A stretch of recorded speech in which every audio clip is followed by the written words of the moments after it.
जैसे ही उर्वशी ने अपनी सास सुमित्रा के सामने खाने की थाली परोसी और वो वापस रसोई में पहुंची, वैसे ही उसे अपनी सास सुमित्रा की आवाज सुनाई दी। उनकी आवाज सुनकर उर्वशी समझ गई कि माजरा क्या था। लगता है आज फिर से सासू माँ के खाने में बाल निकल आया है। हे भगवान, क्या करूं मैं इन बालों का? जब भी गिरते हैं सासू माँ के खाने में ही गिरते हैं। इधर उर्वशी खुद से बात कर रही थी और उधर सुमित्रा गुस्से से आग बुबला हो रही थी।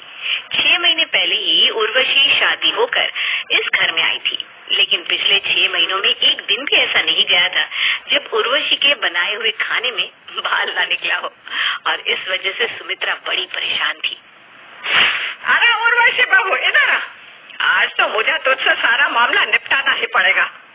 क्या हुआ मम्मी जी, आप इतना नाराज क्यों हो रही हैं? बातें तो ऐसे बना रही है जैसे तुझे पता ही नहीं कि मैं नाराज क्यों हूँ। जानती हूँ मम्मी जी, आज फिर से आपके खाने में बाल निकला होगा। आप तो मुझसे रोज एक ही बात पर नाराज हो जाती हो। पास में ही सुमित्रा का बेटा रोहित भी खाना खा रहा था। उसे जब उर्वशी की बात सुनी तो वो हैरानी से उर्वशी की तरफ देखने लगा। अरे उर्वशी, आखिर तुम्हारे साथ प्रॉब्लम क्या है? तुम जब भी खाना बनाती हो उसमें बाल जरूर निकलता है। देखो, आज तो मेरी सब्जी में भी बाल निकला है। आखिर बात क्या है? क्या बताऊं, मेरी तो कुछ समझ भी नहीं आ रहा। लगता है मेरे बाल बहुत कमजोर हो गए, टूट टूट कर आप लोगों के खाने में गिर जाते हैं। मुझे तो लगता है कि तुम्हारे बालों को आत्महत्या करने का शौक चढ़ गया है। जब देखो तब खाने में कूद कूद कर मरते हैं।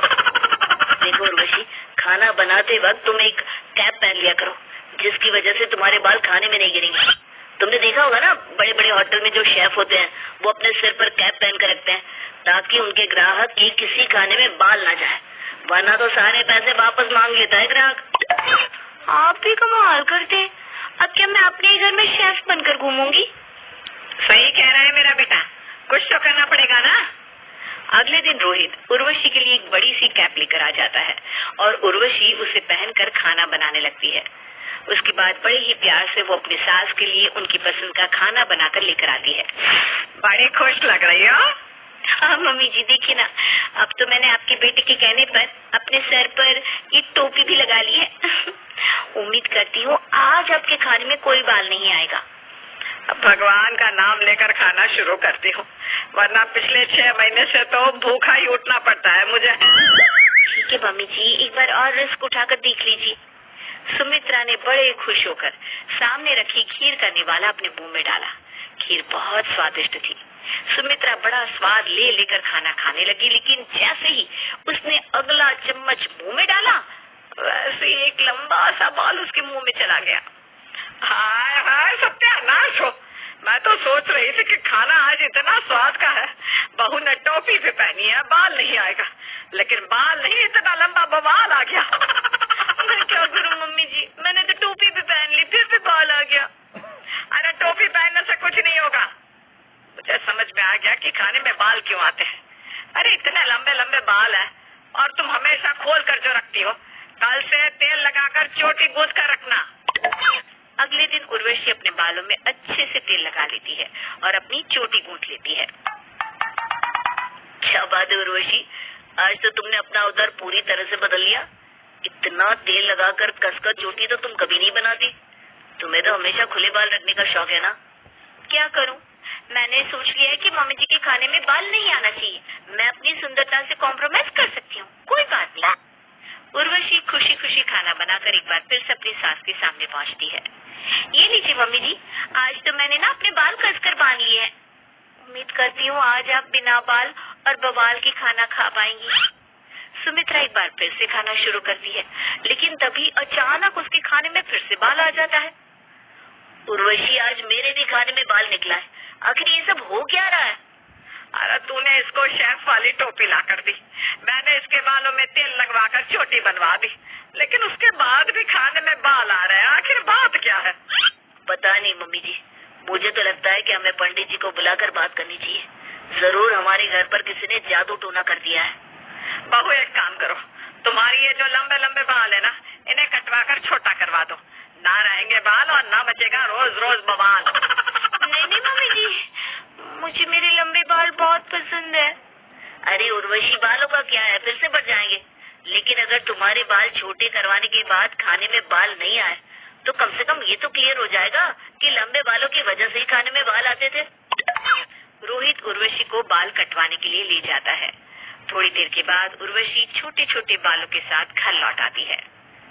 मम्मी जी, मैंने आपके कहने पर अपने लंबे बालों की बलि चढ़ा तो दी है, लेकिन मुझे बहुत दुख हो रहा है। आपने मेरे साथ अच्छा नहीं किया। कितनी मेहनत से मैंने अपने बाल बढ़ाए थे। अरे तेरे लिए तेरे बाल ज्यादा जरूरी है या अपनी सास का खाना है? भूखी रह रहकर मैं मर जाऊंगी किसी दिन। थोड़ी तो शर्म कर। अब क्या शर्म करे मम्मी जी, शर्म तो मुझे इन छोटे छोटे बालों के साथ आ रही है। जा उर्वशी, मम्मी के लिए खाना बना कर ले आ। आज तो मम्मी पार्टी करेंगी, आज उनके खाने में बाल नहीं गिरने वाले। एक बार फिर से उर्वशी रसोई के अंदर जाती है और अपनी सास के लिए बड़े ही मन से खाना बनाती है। वो बात अलग थी कि उर्वशी मन ही मन अपने छोटे बालों की वजह से बहुत दुखी थी। कुछ देर के बाद उर्वशी अपनी सास के सामने खाना परोस देती है। खाओ मम्मी, आज आराम से खाना खाओ, आज बिना बाल की खाना खाओ। अरे वाह बहू, आज तो राजमा चावल बहुत ही स्वादिष्ट बनाया है। लगता है बाल छोटे होने से कुकिंग में दिमाग तेज चलने लगा है तेरा।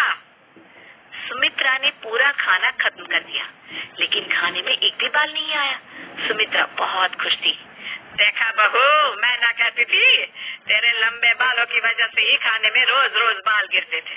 अब तो ऐसे ही छोटे बाल रखना, ठीक है? जी ठीक है मम्मी जी, ये लीजिए पानी पी लीजिए। उर्वशी, आज तो मम्मी बहुत खुश है, जरूर तुम्हें सोने का हाथ देंगी। लेकिन तभी जैसे ही सुमित्रा ने पानी का गिलास उठाकर पानी पिया, पानी के गिलास में एक लंबा सा बाल आ गया। भगवान भला करे, पूरा खाना खा लिया लेकिन पानी में बाल का आना जरूरी था। आखिर ये तो होना ही था। मम्मी जी, अब आप मुझसे ये मत कहिएगा कि मैं गंजी हो जाऊं, क्योंकि अगर मैं गंजी होकर आई ना तो आपके खाने का तो पता नहीं, लेकिन इज्जत का फालूदा जरूर बन जाएगा। सारी दुनिया हंसेगी आपके ऊपर।